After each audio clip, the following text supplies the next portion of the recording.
All right, winter is kind of rushing me here, so it's time to finish up the greenhouse. I've got a couple little patches of mint left in here, and that's it. So I'm going to go ahead and make some mint powder. All right, so I just washed this up. Ooh, it's looking pretty nice and green there. Awesome, this mint, so I probably should have picked this about a week ago, but I ran out of time last weekend. So here we are, got this cleaned up, and the first step now is just to get it on racks and just sort of let it dry. I'm gonna do that overnight. So I've got the setup on these racks here. Hopefully it can just drip dry overnight, and then tomorrow we can go on with the next step. And the next day, we've got this here. I've tossed it all back into this bin. Some of it's a little bit more dry than some of the others. That's totally fine. I'm just going to go through now and pick out all of the good leaves and just sort of get rid of some of the drier stuff that's a little older. So we're getting the dehydrator all loaded up here. This one's just a little bit overloaded. I'm going to spread this out a little bit better. We want just a single layer of leaves going across all of these racks. And fortunately, I get to use a second dehydrator that my buddy Coach hooked me up with for this operation. So 2 dehydrators about to get going. So after 2 hours at 100 degrees Fahrenheit, a bunch of these are ready to go in this first dehydrator here. So I'm just going to go through, taking a look at the second one. Some of these are still a little bit soft, so I'm probably going to give this one just a little bit more. But there were leaves in, more leaves in here overall, so that's not a surprise. And so after dehydrating, ooh, listen to that, nice and crunchy. And removing these from the trays, I wasn't super worried about breaking them or anything like that, not that many of them did, but because I'm going to be blitzing them up into a powder anyway, it's all good. So I'm going to be doing that using a Nutri Bullet.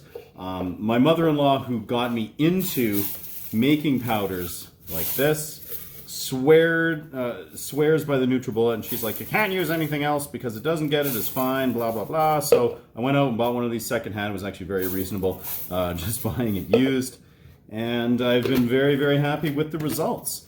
So let's give that a whirl here with this mint.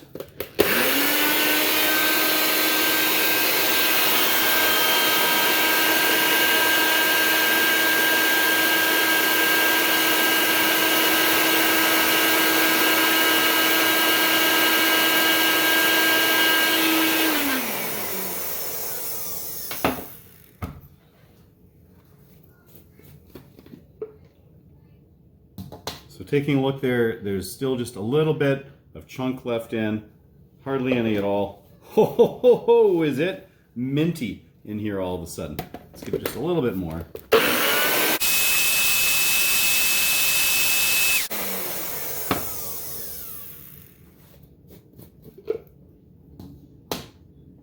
Oh yeah, beautiful.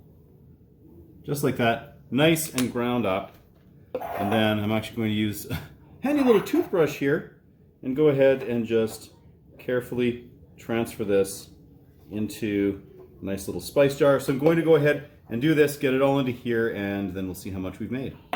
So I did that in 4 rounds. I probably could have done it in 3, but I didn't want to overload the Nutri Bullet there. And it took roughly 45 seconds or so per batch just to get it beautifully ground, and take a peek at that. Ooh, gorgeous. It is so potent. I can only take like the tiniest of whiffs there. The whole kitchen just smells like fresh mint right now. So this is a great way to take a bunch of mint, because that stuff grows like a weed when it gets going in a garden or a greenhouse.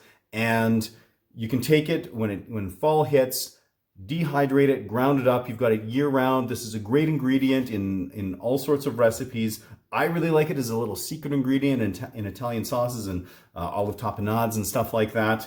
I even will take some and dose my kombucha in secondary for just a little fresh mint blast without having to snag any actual fresh mint from the grocery store. So yeah, fun little way to keep these herbs around year round. So until next time, keep her at 11.